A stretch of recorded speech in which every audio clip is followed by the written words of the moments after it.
បាទជំរាបសួរបងប្អូនទាំងអស់គ្នាថ្ងៃនេះខ្ញុំនឹងធ្វើវីដេអូមួយទាក់ទងជាមួយនឹងការបង្កើតបញ្ជីទម្លាក់មានន័យថាធ្វើ drop down list អូខេអញ្ចឹងការធ្វើ drop down list ហ្នឹង drop down list គឺជាមុខងារមួយនៅក្នុង Microsoft Excel ដែលអនុញ្ញាតឲ្យអ្នកប្រើប្រាស់ជ្រើសរើសតម្លៃមួយពីបញ្ជីជម្រើសដែលបានកំណត់ជាមុនអូខេអញ្ចឹងឥឡូវយើងចូលទៅកាន់ការអនុវត្តផ្ទាល់តែម្ដង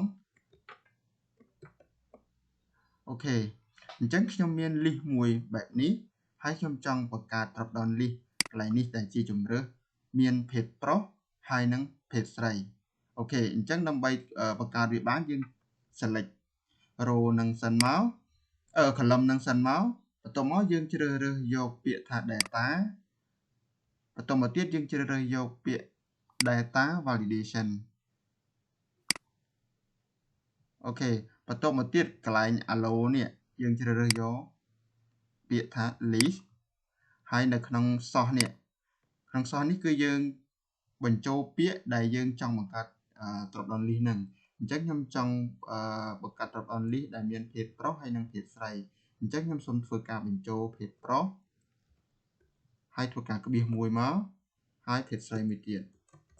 អូខេអញ្ចឹងអូខេមកអូខេអញ្ចឹងឥឡូវយើងបាន drop down list ហើយដែលមានភេទប្រុសភេទស្រីបើសិនជាយើងមានច្រើនជាងហ្នឹងយើងអាចក្បៀសហើយបញ្ចូលបន្តទៀតមកអូខេអញ្ចឹងការធ្វើ drop down list គឺមានតែប៉ុណ្ណឹងទេបាទសូមអរគុណ